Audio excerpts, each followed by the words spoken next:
Hey everybody, today we're going to start talking about some of the aftermath of World War One, leading up to this time period that really leads almost directly into World War Two. There's a lot of things that do not get settled out of World War One that's just going to cause some hostility. That again is going to lead to World War Two. Today we're going to talk a little bit about America after World War One.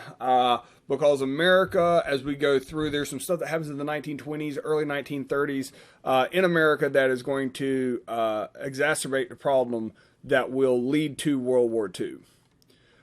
So America, after World War I, we're pretty grumpy over the Treaty of Versailles. We know that it was a bad idea. We realize that World War II is probably going to be inevitable because there's so much tension left in in Europe after World War One. Nativism and isolationism become very common in the United States after World War One.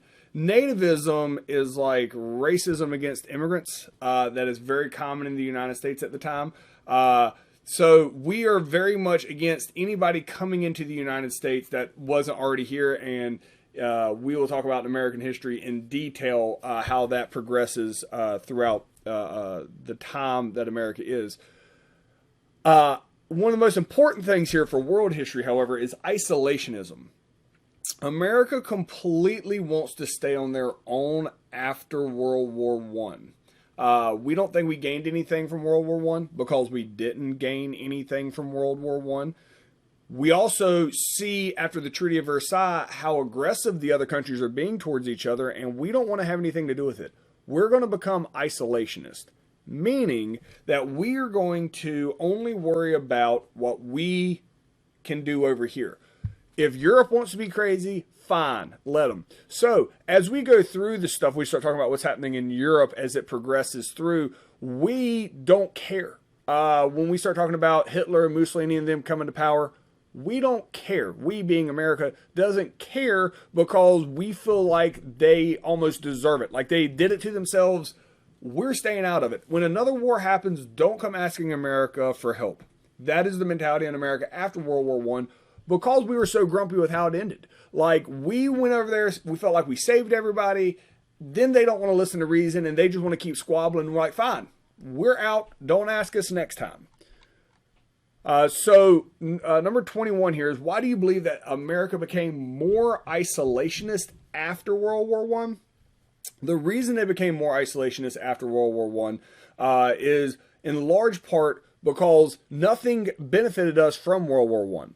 We got involved in their issues, and in no way did it help out America. So we're going to be more isolationist after World War One because we're not going to get involved in any more stuff. All right.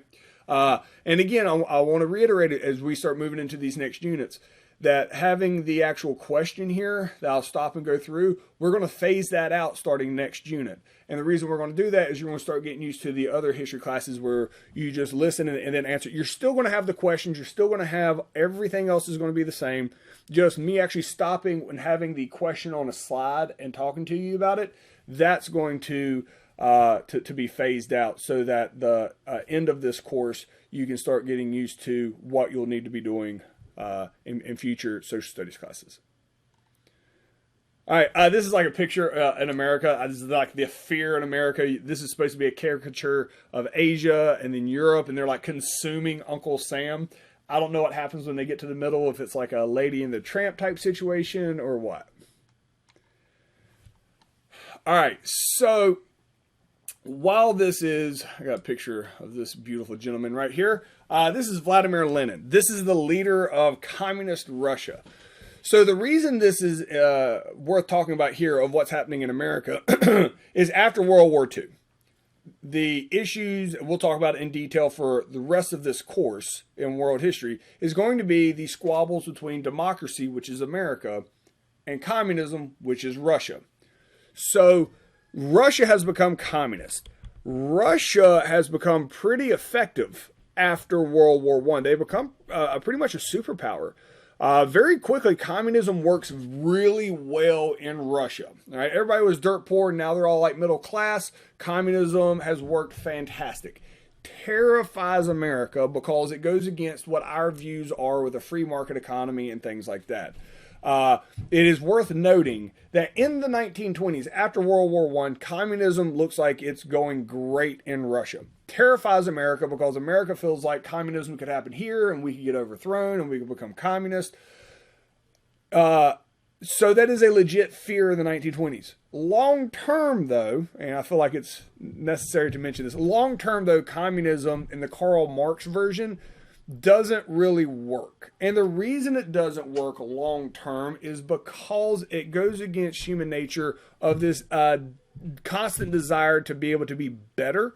Not necessarily better yourself, but be better than other people, which is inherent flaws in human nature. But capitalism kind of forces everybody to be exactly the same. And over time, that's not effective. And typically, communist societies don't prosper for the long term. In the short term, though, like it was in the 1920s, it was going great. And people didn't realize that long term, it wasn't going to be effective.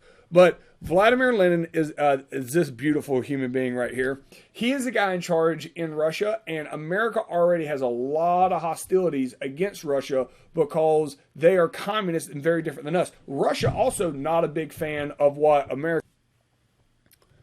So Vladimir Lenin is the leader of Russia, and it terrifies America after World War I because they're just the complete opposite of what we are with our free market economy.